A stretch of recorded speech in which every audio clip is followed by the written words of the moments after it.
আমরা মেদিনীপুরের বাঙালি ভাই, কোনো পার্বণকে ছোট্ট করে ছাড়ি না, কোথাও আনন্দ করতে পিছপা হই না। সে ঘড়ি হোক বা গুলি, পিঠে হোক বা পুলি, সে পুজো হোক বা মেলার মাঠ। তো কদিন আগেই রথ গিয়েছে, তো রথে লক্ষ্মী দেবীর মনের অবস্থা নিয়ে আপনাদের সামনে ছোট্ট বর্ণনা।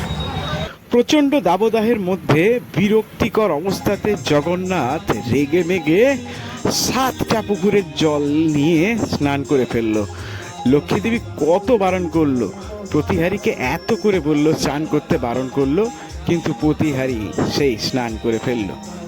তো লক্ষ্মীদেবী বলছেন, বলে হ্যাঁ রে প্রতিহারী, তোকে কত গরমের জ্বালা লাগতেছিল যে 7টা পচা পুকুরের জল ঢালিয়ে চান করে ফেললি। হ্যাঁ, চান করে ফেলে তোর জ্বর মাথায় ফেললি, সব ডাক্তার তো ফেল করি গেল, আমি তোকে তো সেবা শুশ্রূষা করে তুললাম, যেই না সেরে উঠলি সেই তোর পুলক চাপে গেল।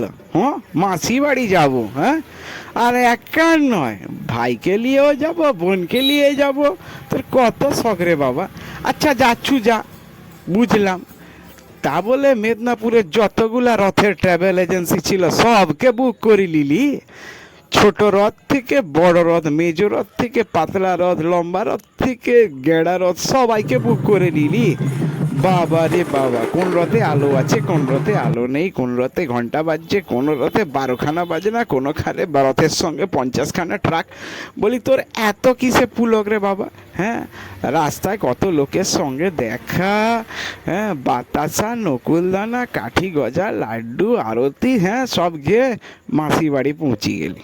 হ্যাঁ, আরে গেছু তো গেছু, সেখানে গিয়ে বাবা মাসি তো তোকে ভরপুর সাজাইতিছে রে। হ্যাঁ, কখনো রাজার বেশে, কখনো ইয়ের বেশে।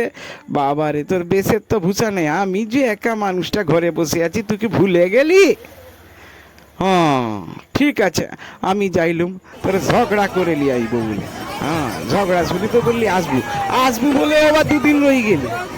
ঠিক আছে, তাহ নাই আসবি, আবার নাকি কই দিলি উল্টো রথে ফিরবো। আরে বাবা, তোর রথের চাকা তো গোল গোল করে সোজাই ঘুরতিছে, আবার উল্টো রথে যখন ঘর আসবি টপ করে তো চলাইতে পারতি গুন্ডিচা মন্দির থেকে ঘর। ও বাবা, তাও নয়, তখনও আবার সেজে গুজে 12খানা রথ 13খানা বাজনা নিয়ে একইভাবে ফিরলি। বাবা, তোর তো পুলকের শেষ নাহি রে প্রতিহারি। জয় জগন্নাথ। মদনাথ শ্রী জগন্নাথ, মদগুরু শ্রী জগৎগুরু, মদাত্মা সর্বভূতাত্মা, তস্মৈ শ্রী গুরুবে নমঃ। জয় জগন্নাথ।